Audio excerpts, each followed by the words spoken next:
이번엔 또 초등학교 여학생들이 성추행을 당했다고 하는데 장 기자, 이 성추행 가해자가 누구라고요? 바로 담임 교사입니다. 담임 교사가요? 그렇습니다. 경기도 포천의 한 초등학교에서 일어난 일인데요. 20대 교사입니다. 20대 남성 교사가 자신이 담임을 맡은 반 안에서 이 여학생들을 성추행을 했습니다. 학교 측이 전수조사를 해보니까 이 피해를 신고한 학생이 한 10명 정도까지 늘었는데요. 10명이야. 이게 학급 전체 여학생의 70%가 넘는 수준이라고 합니다. 이건 변호사님, 학급 네. 전체 여학생 중 70% 이상이 피해 입었다 이건데 이 담임 교사가 무슨 짓을 한 거예요, 도대체? 이 학생들이 말하기로는요, 이 해당 담임 교사로부터 이런 추행을 당한 게 장기간 이어졌다라는 장기간이요? 것이 공통적인 진술입니다. 싫다고 거부했지만 계속 선생님이 이런 행동을 지속했다라는 거죠. 구체적으로 어떤 추행 내용이 있었는지 좀 살펴보면 한 학생은 허리를 옆으로 엄청 바싹 붙이더니 얼굴을 가슴에 기댔다라고 하고요. 또 당황스러워서 아무것도 못하고 난 얼음 상태가 됐다. 1학기 후반 정도부터는 피해 학생의 몸을 쓰다듬었고 2학기가 되고서는 등을 쓰다듬다가 속옷끈을 만진 적까지 있다. 이렇게 진술했습니다. 이 또 다른 학생은요. 선생님이 뽀뽀하려고 해서 싫다고 했더니 야, 너 나중에 아빠랑도 뽀뽀 안 할 거야? 이렇게 말하기까지 했다고 합니다. 아니 뭐 초등학교 여학생이라고 해갖고 약간 그런 걸 모를 거라 생각하는지 좀 참 이해가 안 되는데 네. 2차 가해 정황도 있다고 하더라고요? 맞습니다. 학부모들은요, 이 사건으로 인해서 2차 가해가 있었다 이렇게 진술을 하고 있습니다. 일부 학생이 목격 진술서를 작성할 때 보통은 이제 학교에도 학교폭력 담당 교사가 있습니다. 네. 학교폭력 담당 교사만 있는 상태에서 진술서를 써야 되는데 그 자리에 이 가해 교사도 함께 있으면서 목격 내용 진술서를 쓰는 진술 내용에 관여를 했다라는 그럼 거죠. 학생이 어떻게 써요, 무서워서? 그러니까요. 그리고 본인한테 유리하게 쓰도록 당연히 유도할 가능성도 그렇죠. 있고요. 뿐만 아니라 이 담임교사 A씨가 학생들을 이 단체 대화방에 모아가지고 탄원서, 본인에 대한 탄원서를 쓰도록 했다. 이런 부분도 2차 가해에 해당한다라고 학부모들이 주장하고 있습니다. 배사원팔 어떻게 들으셨는지 궁금한데 일단 아이들이 따르는 이제 담임교사, 학부모님도 믿고 맡기는 담임교사인데 어떻게 이럴 수가 있나요? 보통 중요한 타자라고 하죠. 부모님으로부터 사회성이 이제 교사로 넘어가거든요. 그럼 이런 형태의 어떤 트라우마는 어떤 형태로 바뀌냐 하면은 신뢰를 못하는 겁니다.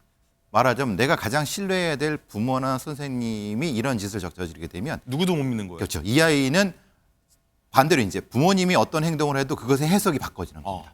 그러니까 굉장히 위험한 상태가 되는 거죠. 그래서 보통 이런 경우는 1차, 2차 한 17세, 18세, 19세쯤 넘어가면은 이제 이성과 성적 관념에서 사실은 이 어긋나기 시작하는 부분이 생깁니다. 그러니까 빠르게 치료가 필요한 부분인 거고요. 그래서 이 중요한 타자들에 대한 부분이 굉장히 중요한 부분인 거고 사실 저런 형태는 왜 저런 걸 하냐면요. 아동 성범죄자들은요. 가장 각성되는 게 후각입니다. 후각. 그러니까 냄새를 맡으려고 합니다.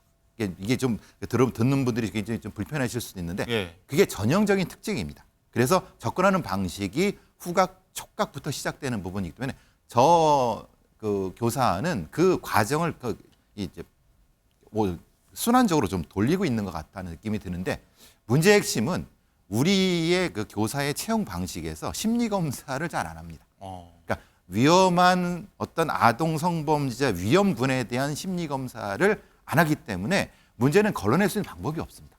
쉽지 않겠죠. 사후적으로밖에 못합니다. 근데 사후적으로도 문제는 보시는 것 같지만 2차 가해가 뭐냐면 관련된 다른 어떤 교사들도 저 교사를 옹호해버리지 않습니까?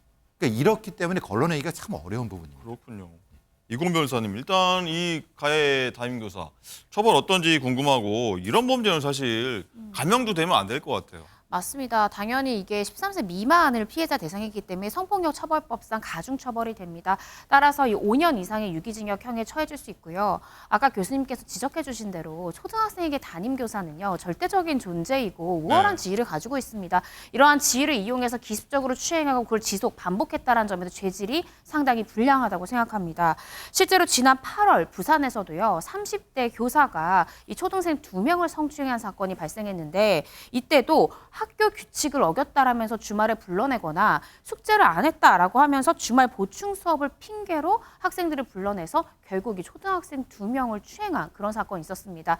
1심에서 징역 6년이 선고됐는데 항소심인 2심에서는 징역 5년으로 감형이 됐습니다.